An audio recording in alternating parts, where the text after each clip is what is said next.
Hi, welcome to the Small Shed. This week I want to have a look at the budget for the Cyclekart. See you in a minute.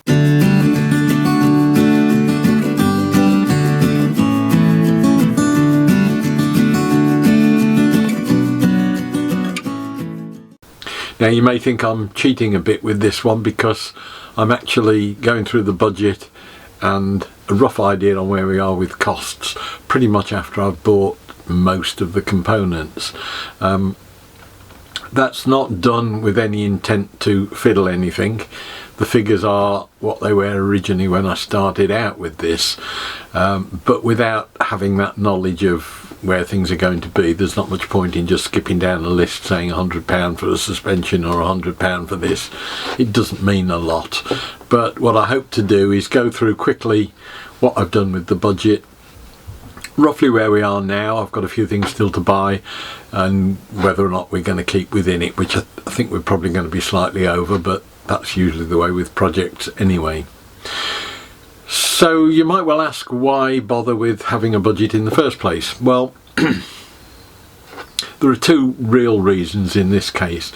Firstly, obviously you can't just, well, you may be able to spend unlimited amounts on a Cyclekart, but that's partly not in the spirit of the thing.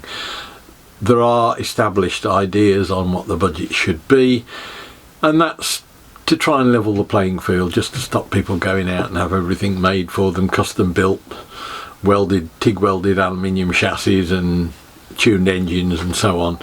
It just keeps things a little bit real. And the other thing is, if you've got resources that are fairly limited, it keeps you honest. You know, there's no point in saying I've only got £600 to spend on the Cyclekart and then going out and spending £500 on a motor or something like that when you know you can't possibly finish it for that. So it's a good way of keeping a track on how you are doing with regards to what you've got to spend. And the real benefit, as far as I'm concerned, is that it makes you stop and think. When I built this shed 4 years ago now, I started with a very similar budget to that which I'm doing on the Cyclekart, and although I'd got the resources if I needed them to spend more, it just gave you that, it gives you the nudge in the ribs every time you start and think of something else you could do. You get this situation of mission creep on a project where you start off with knowing what you want to build, and as you're building it you think of all these improvements you're going to make, which probably aren't improvements.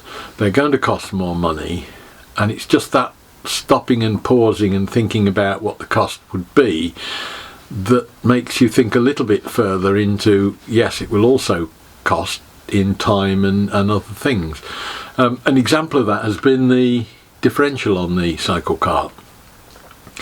All along I've been going down the route of wanting to put a differential in because my brain is telling me I need to, when in fact all the perceived wisdom is that you don't really need to, and these are people who are far wiser than me.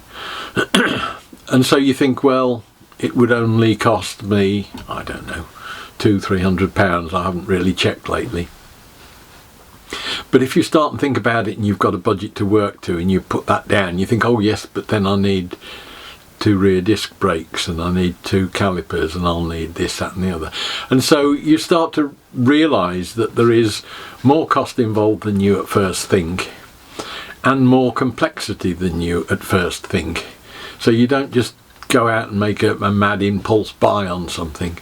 I've done it to an extent so far on the Cyclekart twice. I've done 2 things which are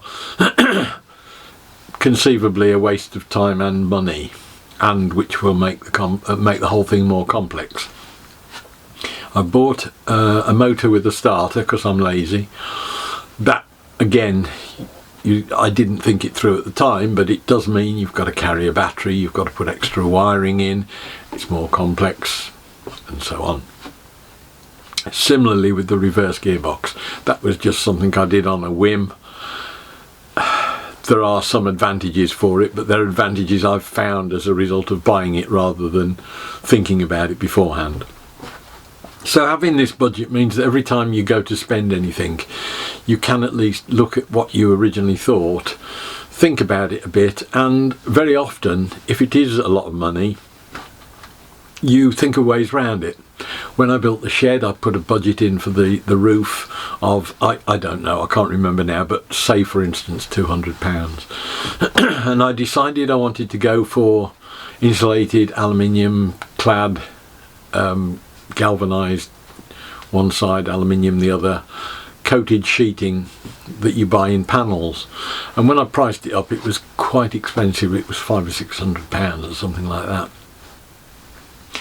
So I then started hunting around and found on the internet a bloke down in Gloucester, which is what, 40 miles away from here, who had 2 7-metre sheets of it that were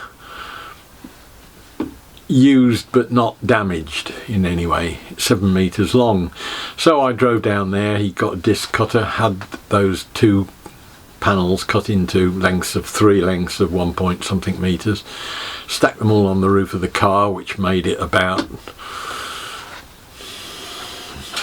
2 or 3 foot high, but we brought them home, and that saved me, I think it cost me £170 or something, plus petrol and 1 or 2 other things. So it's that, having that budget, making you stop and think, that gives you the ideas to get better solutions that are slightly cheaper. And at the end of it, you don't find that the costs have run away. At the end of the shed, I know that I'd overspent, but I knew roughly how much, because it had been something that was there all the way through. It's the same with this. I'll show you in a minute where the spreadsheet is. I've missed things out on the budget. It doesn't really matter. It's the fact that you've got that effectively a control document that means that you've got a pretty good idea what's coming. And if you do need to keep a budget really tight, you can at least know where you are, and that yes, you've got to find another £50 from somewhere. So maybe not buy new tyres, maybe get some second-hand ones, maybe not buy new wheels, maybe get second-hand ones. And I think that's where I've got the I won't say it's a conflict, but I've got a different thing in my head to many of the Cyclekart builders. I know slightly wrongly, trying to make a scale model of the twin cam Austin 7 Racer. Not a Cyclekart. It will be a Cyclekart, but the aim is to build a replica as close as I can, 80% size. So that means when it comes to things like wheels and that, I'm not happy to just go and find some in a scrapyard and clean them up with a wire brush and get them powder coated or whatever. I'd rather start with nice, new, clean, shiny wheels. And so that's where there's this sort of conflict between keeping the budget sensible, but getting what I want, which is a really nice looking cart at the end of it. So that's this build. Your build may well be different, but I think the principle is still the same. Get yourself a budget, because it at least then gives you a control document to see how you're doing. So let's have a look at what I started out with and what the guidelines say, and we can go on from there. Now, the Cyclekart's USA website, and I think possibly the original Stevenson Cyclekart website, talk about a cost of $1,750 in 2001 money. I looked that up in terms of US inflation. In 2022, I'm just in January 2022, but in 2021, that $1,750 in America would be worth about $2,670 US today, or end of last year. That in English money is about £1,950. The Gitrivel website that's also got reference to it, they talk currently about $2,500, and that was in 2020 on their website update, and that again is pretty close to the US 2670. That's $2610. So again, that's about just over £1,900, 1910. So the perception is that, or the laid down guidelines are that you're somewhere in the £2,000 mark for a build cost. That's not to say that people have not done it for a lot less. They have, and some people take great pride and enjoyment in carving a budget like that to pieces and seeing how much they can save, and that's fine. That's another thing that you can do, that's part of the fun of it, you know, going around scrapyards and finding wheels and getting them rebuilt or rebuilding them yourself. It all becomes part of the fun thing on the build. But I'm working on that £2,000 budget. That's what I started with, and then I just got a spreadsheet and I just started throwing figures at it. So if we have a look at it, we started off with chassis materials, and I've just said £200. Now, I don't know at the time, or I didn't know at the time, whether that was right, wrong, just gave me a rough idea. £200 for the engine. That was a bit more knowledge on that one, because I'd already looked up the price of the little live fan motors on eBay.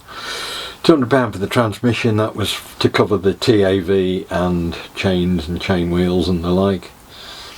£300 for wheels. Again, there was a little bit of knowledge on that one, because I knew that I could get similar sort of wheels than were being used for about £50 a corner. Tyres £100, guess in the dark, and it still is, because I haven't bought those yet. Brakes £100.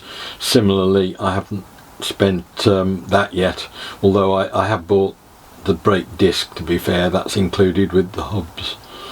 Front spring £50, front axle £150. That was based on the Cyclekart's front axle. Front hubs £60, rear axle £50, and rear hubs £50. Again, they were based on rough idea from Cyclekart's website. Fixings £200. That's because I know from when I built the shed that a huge amount of money goes on to screws, bolts, nuts and things like that. It's 10% of the budget, and it's probably will end up being not enough. It's surprising how costs mount when you look at what you spend on fixings. £100 for the body. That is, as I will mention later, totally inadequate, but for my own reasons.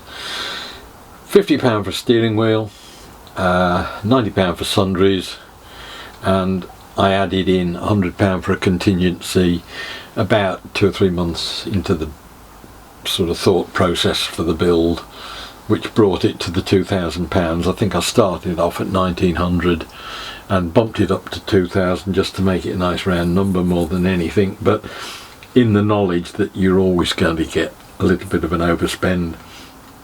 So I put myself a little contingency in there just to bounce that up, and as I say, that's the total of £2,000. And against that now, everything I've spent, I have, as I've spent it, put it straight onto the spreadsheet on the back, and that has given me a running cost of all of the bits and pieces I've bought bit by bit, so that I can at least look at and keep a running cost on what's going on. And I've then transferred that into the expenditure side, has then moved on to the budget sheet showing the spend I've got and what the overspend or underspend is on any item, and we'll have a look at that next. So on the chassis materials, I have spent more than the £200. I've spent £288.84 so far. That is mainly because I've gone down this route of aluminium section, because I'm bolting it together, and it's that is far more expensive than you would spend if it were steel. I don't regret doing that, and although I've overspent by £88 at the moment, it's not all been used, and it may not all be used, so I may well be reducing that overall. When I do a final tot up, I suspect I'm going to have 2 or 3 lengths of aluminium left. So I'm going to price those up and knock them off that cost in the end, because I will use it elsewhere in the shed. The engine I'd allowed 200, and as I say, I'd got a pretty good idea of where that would come out. I bought the Lifan that was with the starter, which is a bit extravagant, but that came in at 195, so that saved me a fiver. Transmission, again, I'd said £200, it was a wild guess. I've spent 214 so far, and as yet I've not got chain, or I've got the rear wheel, I've got most of the cogs I think, but it is possibly going to be a tight one, that one. I think I'm going to overspend a bit on that one, because partly there I've spent money on that reverse box, so that would have been okay if I had not bought that. Wheels at the moment I'm spent £226, so I'm £73 in pocket on those, so that makes up for some of the other errors. Tyres and brakes, as I mentioned, I have not yet spent anything on, so I don't know how that's going to work out. I don't think it's going to be far out though.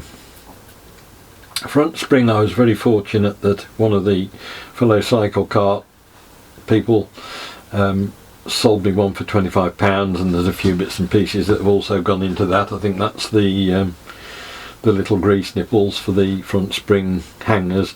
So that's spent £26.95, left me with £23 left on that one. Front axle, because I didn't go with the Germany Karts axle at £150 or so, I've only spent £101 so far. But I have got to get that welded up, and I'm not quite sure how that's going to work. We'll see. So I'm in credit by £48 on that, but it remains to be seen whether that carries on to the end, because there's still a bit of work to do on the front axle. Front hubs, I've got an overspend on the face of it. I've got originally £60 and an overspend of 108. That's because it includes the rear axle and the rear hubs in that price. That was just the cost of the whole Gemini package, I think, when I had that. Rear axle, that was about right at £50. It was 47 in fact. The rear hubs, you can see there, I'd allowed £50, and I'm way out on those as well. That's the bearing things I'd missed out. The bearing carriers for the rear axle, I've spent chunk on, and there's all of the fittings that you have in your drive chain to carry the chain wheels and things like that. So I was quite a long way out with the transmission type things. Fixings, I'd allowed 200 and I've spent 86 so far. Now the body is the one where there's a big question mark, and I'll come back to that one. I allowed £100, I've already spent 200. Steering wheel £50, I've spent 51, and I don't think that'll be far away. Sundries so far I've spent 33 out of 90, and I've still sort of got the contingency, although you know it's not going to be right. So at the moment I've actually got £187 left out of that budget to buy tyres and brakes, and there is this question over the bodywork. So on the face of it, I'm pretty close, and if I were working to the fact I had only got £2,000 to spend on it, that would be doable. I'm sure I could get the rear brakes, because I've got the disc. It's only the actual caliper and hydraulics I need to sort, and the tyres. I could probably do that. The problem comes when you get onto things like the body, where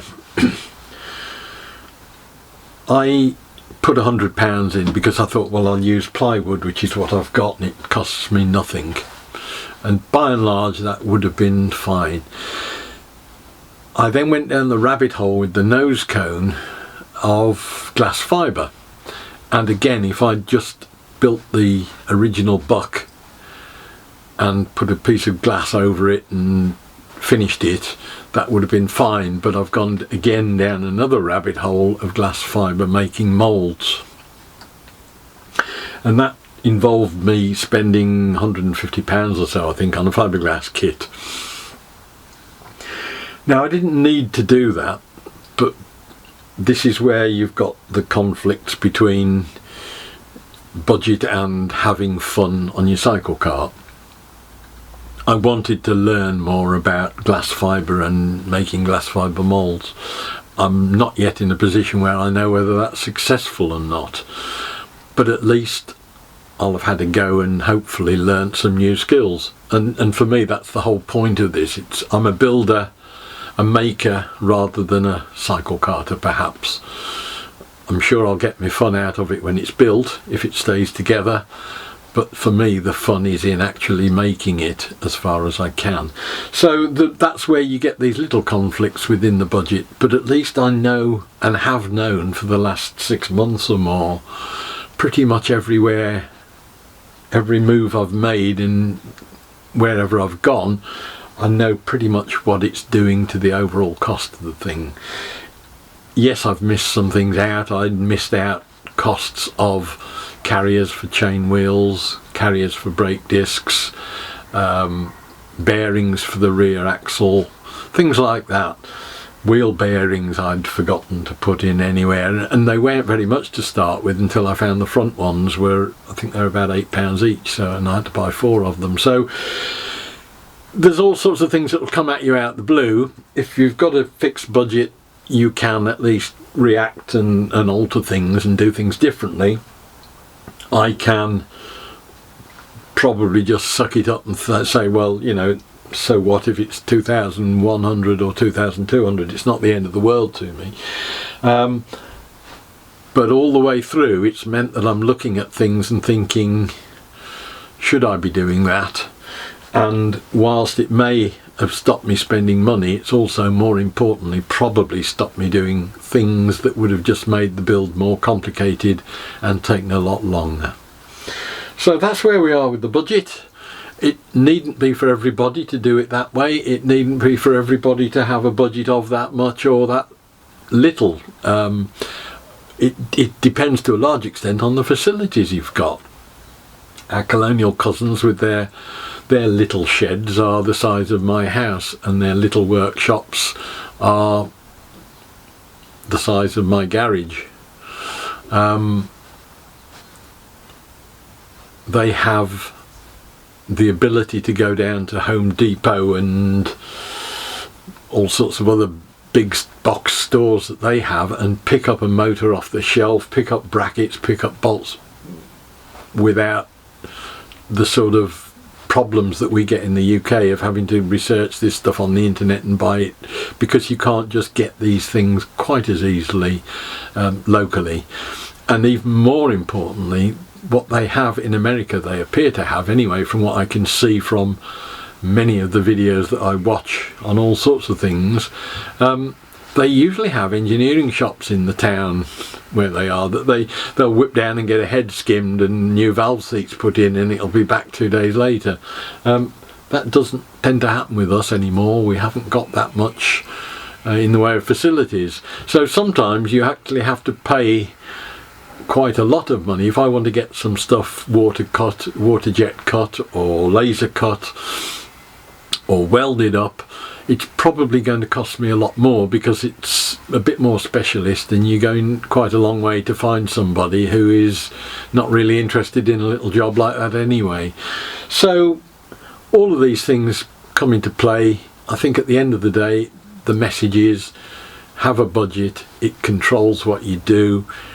It controls decisions you make, and is in that respect probably a good thing, because it means hopefully you're a lot closer to getting a Cyclekart finished than getting diverted by, oh, that would be nice to have a differential, oh, it would be nice to have a hand-beaten aluminium body, I'll have a go at that, and that sort of thing. So I hope that was of interest. It's been a bit long and boring in many respects, but it's something that I thought needed covering, so that you got a rough idea of where I was coming from and where the project is coming from. Hopefully next week we'll be on to something different, and I'll see you then. Bye!